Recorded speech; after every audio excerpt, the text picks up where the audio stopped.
Greater Bengaluru ಇದೀಗ ಗುಂಡಿ ಊರಾಗಿ ಬದಲಾಗ್ತಾ ಇದೆ. ಈ ಗುಂಡಿಗಳಿಂದಾಗಿ ಎಷ್ಟೋ ಅಮಾಯಕರ ಜೀವ ಕೂಡ ಬಲಿಯಾಗಿದೆ.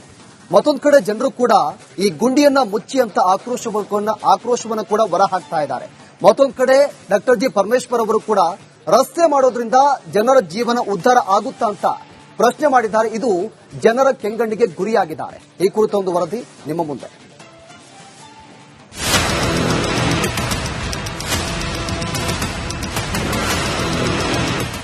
ಗ್ಯಾರಂಟಿ ಅಂತ ಕಾಂಗ್ರೆಸ್ ಅಧಿಕಾರದ ಚುಕ್ಕಾಣಿ ಹಿಡಿತು. ಫ್ರೀ ಫ್ರೀ ಫ್ರೀ ಅಂತ ಎಲ್ಲವನ್ನೂ ಕೂಡ ಪುಕ್ಸಟ್ಟೆ ಕೊಟ್ಟು ರಾಜ್ಯದ ಗದ್ದುಗೆ ಏರಿತು. 5 ಗ್ಯಾರಂಟಿ ಭಾಗ್ಯಗಳನ್ನ ಜಾರಿ ಮಾಡಿರೋ ಕಾಂಗ್ರೆಸ್ ಸರ್ಕಾರ ದುಡ್ಡಿಲ್ಲದೆ ಒದ್ದಾಡುತ್ತಿದ್ದ ಶಾಸಕರ ಕ್ಷೇತ್ರಗಳಿಗೆ ಅನುದಾನ ನೀಡೋಕಾಗದೆ ಪರದಾಡ್ತಾ ಇದೆ. ಬಿಟ್ಟಿ ಭಾಗ್ಯಗಳಿಂದ ಸರ್ಕಾರದ ಬೊಕ್ಕಸ ಖಾಲಿಯಾಗಿರೋದನ್ನ ಖುದ್ದು ಗೃಹ ಸಚಿವ ಡಾಕ್ಟರ್ ಜಿ ಪರಮೇಶ್ವರ್ ಅವರೇ ಒಪ್ಪಿಕೊಂಡಿದ್ದಾರೆ. ರಸ್ತೆ ಚರಂಡಿ ನಿರ್ಮಾಣದಿಂದ ಜನ ಉದ್ಧಾರ ಆಗ್ತಾರಾ? ಗೃಹ ಸಚಿವ ಡಾಕ್ಟರ್ ಜಿ ಪರಮೇಶ್ವರ್ ಅವರೇ ಎಂಥ ಪ್ರಶ್ನೆ. ನಾನೊಂದೇ ಪ್ರಶ್ನೆ ಕೇಳ್ತೀನಿ, ನೀವು ರಸ್ತೆ ಮಾಡೋದ್ರಿಂದ ಚರಂಡಿ ಮಾಡೋದ್ರಿಂದ ಉದ್ಧಾರ ಆಗ್ತಾರೆ? ತುಮಕೂರಿನಲ್ಲಿ ನಡೆದ ಬಂಜಾರ ಸಮುದಾಯದ ಕಾರ್ಯಕ್ರಮದಲ್ಲಿ ಗೃಹ ಸಚಿವರು ಆಡಿರುವಂತಹ ಮಾತುಗಳಿವು. ಅಬ್ಬಬ್ಬಾ, ಎಂಥ ಮಾತು. ಇವರ ಮಾತು ಕೇಳಿದ್ರೆ ಕಿವಿಗಳು ಪಾವನವಾಗುತ್ತೆ. ರಸ್ತೆ ಮಾಡೋದ್ರಿಂದ ಚರಂಡಿ ಮಾಡೋದ್ರಿಂದ ಬಡವರ ಜೀವನ ಉದ್ಧಾರ ಆಗುತ್ತಾ? ಹೀಗಂತ ಡಾಕ್ಟರ್ ಜಿ ಪರಮೇಶ್ವರ್ ಪ್ರಶ್ನೆ ಮಾಡಿದ್ದಾರೆ. ನಾನೊಂದೇ ಪ್ರಶ್ನೆ ಕೇಳ್ತೀನಿ, ಯಾರು ಇದನ್ನ ಟೀಕೆ ಮಾಡ್ತಾರೆ, ಯಾರು ಈ ಕಾರ್ಯಕ್ರಮಗಳನ್ನು ಒಪ್ಪೋದಿಲ್ಲ, ಅವ್ರಿಗೆ ಒಂದು ಪ್ರಶ್ನೆ, ಈ ಜನ ಏನಾಗ್ಬೇಕು?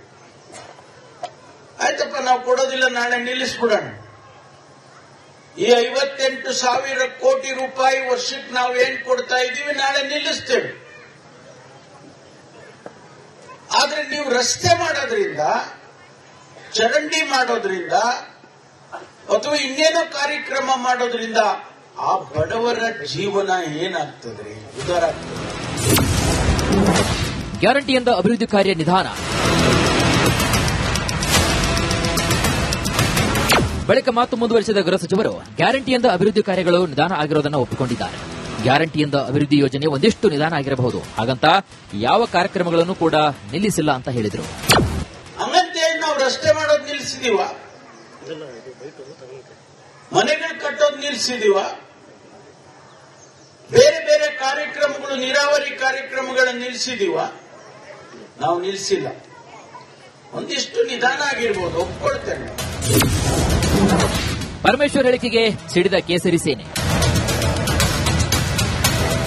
ಗ್ಯಾರಂಟಿ ಯೋಜನೆಗಳಿಂದ ಸರ್ಕಾರ ಬೊಕ್ಕಸ ಖಾಲಿಯಾಗಿರುವುದು ಇಡೀ ರಾಜ್ಯಕ್ಕೆ ಗೊತ್ತಿದೆ. ಅಭಿವೃದ್ಧಿ ಯೋಜನೆಗಳಿಗೆ ಅನುದಾನ ಕೊರತೆ ಉಂಟಾಗಿರುವುದು ಎಲ್ಲರಿಗೂ ಕೂಡ ತಿಳಿದಿದೆ. ದುಡ್ಡಿಲ್ಲವೆಂದು ರಸ್ತೆ ಮಾಡೋದ್ರಿಂದ ಜನರ ಜೀವನ ಉದ್ಧಾರ ಆಗುತ್ತಾ ಅಂತ ಹೇಳೋದು ಎಷ್ಟು ಸರಿ ಗೃಹ ಸಚಿವರೇ?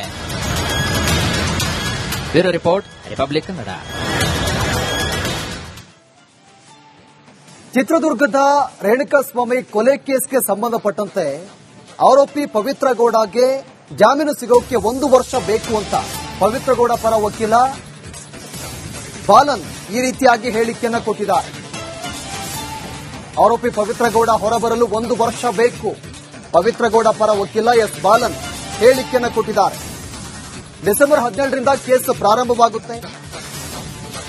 ಕೊಲೆ ಕೇಸ್ನಲ್ಲಿ ಪೊಲೀಸರು ಕಿತಾಪತಿಯನ್ನ ಮಾಡಿದ್ದಾರೆ.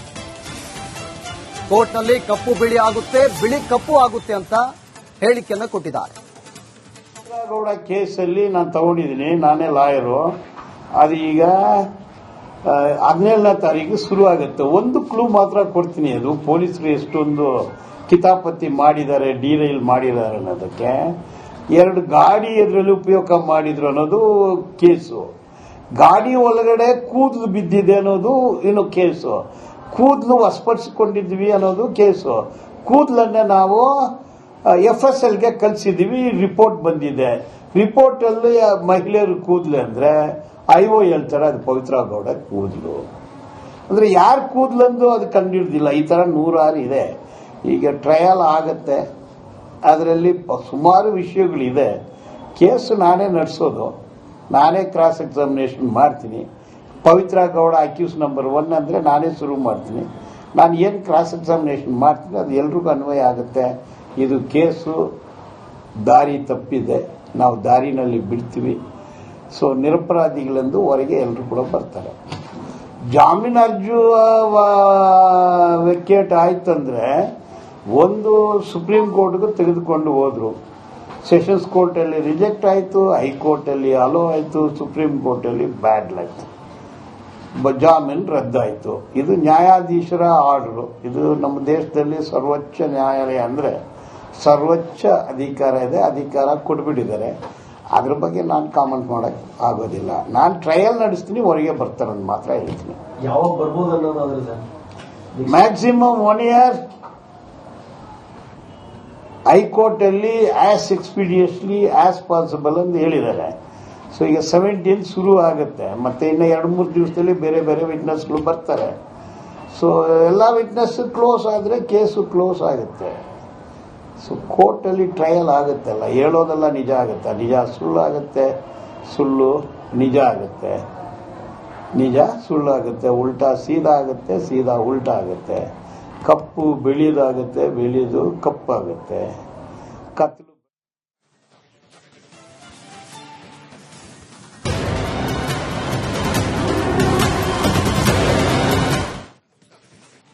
ಗ್ರೇಟರ್ ಬೆಂಗಳೂರು ಇದೀಗ ಗುಂಡಿ ಊರಾಗಿ ಬದಲಾಗ್ತಾ ಇದೆ. ಈ ಗುಂಡಿಗಳಿಂದಾಗಿ ಎಷ್ಟೋ ಅಮಾಯಕರ ಜೀವ ಕೂಡ ಬಲಿಯಾಗಿದೆ.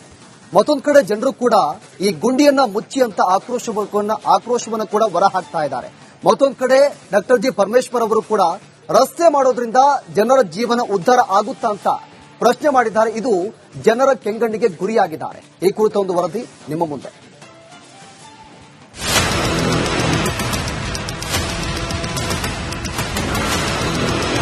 ಗ್ಯಾರಂಟಿ ಗ್ಯಾರಂಟಿ ಅಂತ ಕಾಂಗ್ರೆಸ್ ಅಧಿಕಾರದ ಚುಕ್ಕಾಣಿ ಹಿಡಿತು. ಫ್ರೀ ಫ್ರೀ ಫ್ರೀ ಅಂತ ಎಲ್ಲವನ್ನೂ ಕೂಡ ಪುಕ್ಸಟ್ಟೆ ಕೊಟ್ಟು ರಾಜ್ಯದ ಗದ್ದುಗೆ ಏರಿತು. 5 ಗ್ಯಾರಂಟಿ ಭಾಗ್ಯಗಳನ್ನ ಜಾರಿ ಮಾಡಿರೋ ಕಾಂಗ್ರೆಸ್ ಸರ್ಕಾರ ದುಡ್ಡಿಲ್ಲದೆ ಒದ್ದಾಡುತ್ತಿದ್ದ ಶಾಸಕರ ಕ್ಷೇತ್ರಗಳಿಗೆ ಅನುದಾನ ನೀಡೋಕಾಗದೆ ಪರದಾಡ್ತಾ ಇದೆ. ಬಿಟ್ಟಿ ಭಾಗ್ಯಗಳಿಂದ ಸರ್ಕಾರದ ಬೊಕ್ಕಸ ಖಾಲಿಯಾಗಿರೋದನ್ನ ಖುದ್ದು ಗೃಹ ಸಚಿವ ಡಾಕ್ಟರ್ ಜಿ ಪರಮೇಶ್ವರ್ ಅವರೇ ಒಪ್ಪಿಕೊಂಡಿದ್ದಾರೆ. ರಸ್ತೆ ಚರಂಡಿ ನಿರ್ಮಾಣದಿಂದ ಜನ ಉದ್ಧಾರ ಆಗ್ತಾರಾ? ಗೃಹ ಸಚಿವ ಡಾಕ್ಟರ್ ಜಿ ಪರಮೇಶ್ವರ್ ಅವರೇ ಎಂಥ ಪ್ರಶ್ನೆ. ನಾನೊಂದೇ ಪ್ರಶ್ನೆ ಕೇಳ್ತೀನಿ, ನೀವು ರಸ್ತೆ ಮಾಡೋದ್ರಿಂದ ಚರಂಡಿ ಮಾಡೋದ್ರಿಂದ ಉದ್ಧಾರ ಆಗ್ತದೆ? ತುಮಕೂರಿನಲ್ಲಿ ನಡೆದ ಬಂಜಾರ ಸಮುದಾಯದ ಕಾರ್ಯಕ್ರಮದಲ್ಲಿ ಗೃಹ ಸಚಿವರು ಆಡಿರುವಂತಹ ಮಾತುಗಳಿವು. ಅಬ್ಬಬ್ಬಾ, ಎಂಥ ಮಾತು, ಎಂಥ ಮಾತು. ಇವರ ಮಾತು ಕೇಳಿದ್ರೆ ಕಿವಿಗಳು ಪಾವನವಾಗುತ್ತೆ. ರಸ್ತೆ ಮಾಡೋದ್ರಿಂದ, ಚರಂಡಿ ಮಾಡೋದ್ರಿಂದ ಬಡವರ ಜೀವನ ಉದ್ಧಾರ ಆಗುತ್ತಾ? ಹೀಗಂತ ಡಾಕ್ಟರ್ ಜಿ ಪರಮೇಶ್ವರ್ ಪ್ರಶ್ನೆ ಮಾಡಿದ್ದಾರೆ.